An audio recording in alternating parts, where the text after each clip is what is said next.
Betting యాప్ల కేసులో ED ఈ రోజు మంచు లక్ష్మిపై విచారణ జరపనుంది. మనీ లాండరింగ్ కోణంలో ప్రశ్నలు సంధించనుంది. బెట్టింగ్ యాప్ల నుంచి తీసుకున్న పారితోషికాలు, కమిషన్లపై ఆరా తీయనుంది. చట్ట విరుద్ధమైన బెట్టింగ్, గేమింగ్ యాప్లను ఎందుకు ప్రమోట్ చేయాల్సి వచ్చిందో వివరణ తీసుకోనుంది. ఈ రోజు ఉదయం 11 గంటలకు విచారణకు హాజరు కావాలని ఆదేశిస్తూ ఈడీ మంచు లక్ష్మికి ఇప్పటికే నోటీసులు జారీ చేసింది.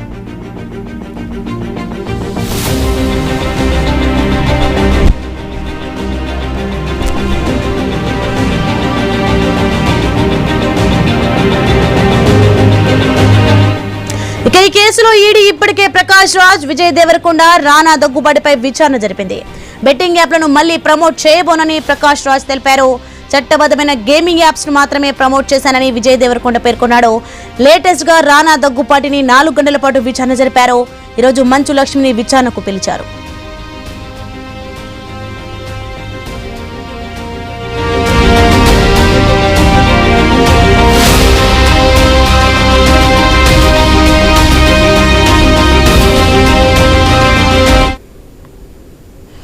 ఇదే అంశానికి సంబంధించి మరింత సమాచారం మా ప్రతినిధి ప్రవీణ్ ఫోన్ లైన్ లో అందించే సిద్ధంగా ఉన్నారు.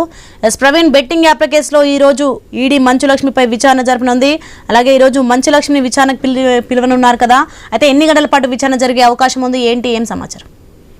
ఎస్ సోనీ, అయితే బెట్టింగ్ యాప్ కేసులో అయితే నేడు విచారణకు అయితే టాలీవుడ్ నటి మంచు లక్ష్మి అయితే హాజరు కాబోతున్నారు. అయితే మంచు లక్ష్మిని ఈడీ అధికారులు ఈ నెల 13న ఉదయం 10 గంటలకు విచారణకు హాజరు కావాల్సిందిగా నోటీసులు కూడా జారీ చేశారు. ఈ క్రమంలో ఇప్పటికీ ఈ కేసులో ఈడీ అధికారులు నటుడు ప్రకాష్ రాజ్, విజయ్ దేవరకొండతో పాటు దగ్గుపాటి రానాలను కూడా ఈడీ విచారణ జరిపింది. సుమారుగా వీళ్ళందరినీ కూడా 4 గంటల పాటు విచారణ జరిపింది. విచారణ జరిపిన నేపథ్యంలో వీరికి సంబంధించినటువంటి ఏవైతే బ్యాంక్ స్టేట్మెంట్స్ కానీ, బ్యాంక్ సంబంధించిన పాస్బుక్ బుక్స్ కానీ, అన్నిటికీ లావాదేవీలకు సంబంధించిన అన్నిటిని కూడా డాక్యుమెంట్స్ తీసుకొని రమ్మని చెప్పిన నేపథ్యంలో ఈ రోజు మంచు లక్ష్మి కూడా ఇది మొత్తం తొలగా దానికి సంబంధించిన బ్యాంక్ లావాదేవీలకు సంబంధించిన ఆ మొత్తం డాక్యుమెంట్స్ కూడా తీసుకొని వెళ్ళేటట్టుగా తెలుస్తుంది. అయితే మళ్ళీ బెట్టింగ్ యాప్స్ ప్రమోట్ చేయనని కూడా ప్రకాష్ రాజ్ గతంలో చెప్పిన నేపథ్యంలో తను చట్టబద్ధమైన గేమింగ్ యాప్ మాత్రమే ప్రమోట్ చేశానంటూ కూడా నటుడు విజయ్ దేవరకొండ కూడా తెలిపిన నేపథ్యం మనం చూసాము. ఇదే విధంగా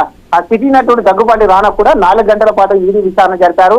అదే విధంగా ఇవాళ మంచు లక్ష్మిని కూడా మనీ లాండరింగ్ కోణాల్లో విచారణ జరపనున్నారు ఈడీ అధికారులు. అయితే బెట్టింగ్ యాప్ల నుండి తీసుకున్న పారితోషికాలు, కమిషన్ల పైన కూడా ఆరా తీసినట్టు తెలుస్తుంది. చట్టవిరుద్ధమైన బెట్టింగ్, గేమింగ్ యాప్లకు ప్రమోషన్ ఎందుకు చేయాల్సి వచ్చిందని మనీ లాండరింగ్ కోణంలో కూడా ఈడీ విచారించే అయితే అవకాశాలు కనబడుతున్నాయి. కాబట్టి ఆ యొక్క బెట్టింగ్ యాప్ లో వచ్చినటువంటి ఏదైతే ఈ యొక్క అమౌంట్ ఉంటుందో ఆ అమౌంట్ మొత్తంతో కూడా ఇతర దేశాల్లో బిజినెస్ కు వాడినట్టుగా కూడా పోలీసులు అనుమానాలు వ్యక్తం చేస్తున్నారు. కాబట్టి ఈడీ ఈ కోణంలో కూడా మొత్తం తొలగా కూడా ఆ యొక్క బెట్టింగ్ యాప్ ప్రమోషన్ చేసినటువంటి ఆర్థిక లావాదేవీలు ఏవైతే ఉన్నాయో ఎక్కడ పెట్టారు అంటూ కూడా చేయడం వచ్చింది. అంత పెద్ద మొత్తంలో బెట్టింగ్ యాప్ ప్రమోషన్ చేసిన నేపథ్యంలో ఆ యొక్క మొత్తం మనీ లాండరింగ్ జరిగిందన్న కోణం లోపల మొత్తం దర్యాప్తు చేస్తున్నారు. కాబట్టి ఏది ఏమైనా మొత్తం తొలగా ఈ రోజు ఈడీ విచారణకైతే రాబోతున్నారు. మొత్తం తొలగా కూడా 4 గంటల పాటు ఈమెని విచారించబోతున్నట్టుగా తెలుస్తుంది. Right, thank you Praveen.